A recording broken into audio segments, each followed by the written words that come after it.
and processing of both local and international markets. Then leather tannery and processing, value addition on the livestock and its products, including livestock feed processing. And it's good I tell you this, just for emphasis, that leather is actually more important than the meat itself that we consume. And we have, 25 million shoes that are required every year, for example. We have 3 million carcasses every year.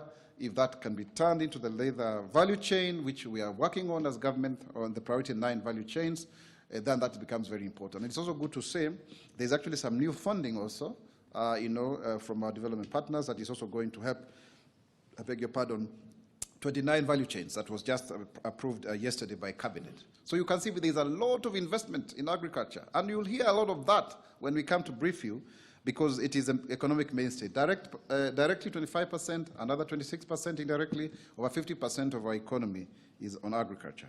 And that is why it is one of the key pillars in the better plan that we are trying to make sure that it finds resonance and residence within the mosaic of our fabric.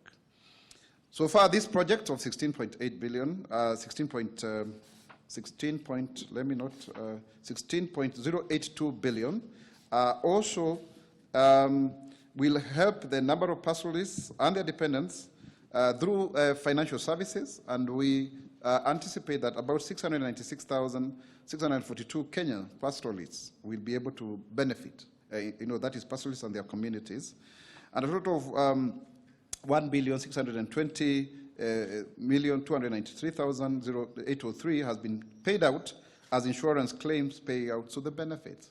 So please, if you have your goat there, if you have your camel, if you have your cow, there is an insurance. There is an insurance, and you can actually be paid. Over 1.6 billion has been paid out. So please, wakulima wa mifugo tuwe chonjo hapo.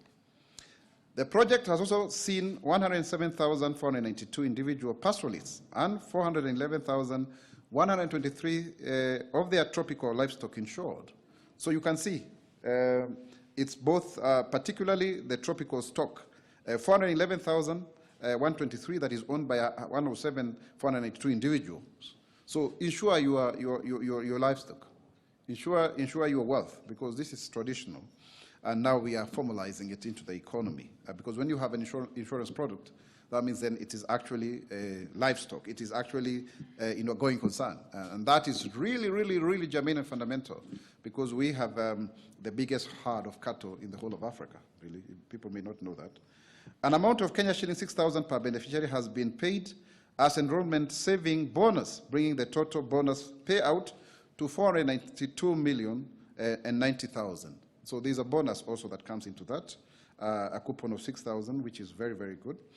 The project has also sought to empower the female gender, as the percentage of women supported and who own bank accounts has increased from a baseline of 33% to 108% within the pastoralist communities. So only 33% of women were having bank accounts. Now, that number, the initial number, has grown by 108%. That is really, really commendable. You can see the empowerment there. It has also created a number of jobs, as proven by 163,578 digital accounts. Digital, this is the idea here. So we are also going digital, it's online marketing. In use under this project, and the inclusion of 26 formal financial sector companies to provide services to the pastoralists. Can you see how important this is happening? So there are now digital accounts, so that you can even have it on an M-Pesa, M-Shwari, or whatever other product, but also 26 financial sector companies like banks and other microfinances have already been providing services to this sector. Quite huge. It's going to unlock a lot of potential going forward, formalize it, and even in a way really deal with also the issue of cattle rustling and what have you.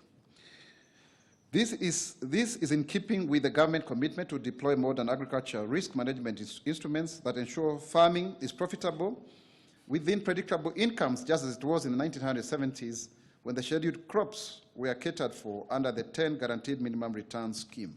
So we are going back to that, because that time, if you look up to around 1979, the commodity pricing boom really helped many agriculture-based economies. So that's where we are going back to, so that we are able to empower our farmers. a very, very important point that we need to make there. And one may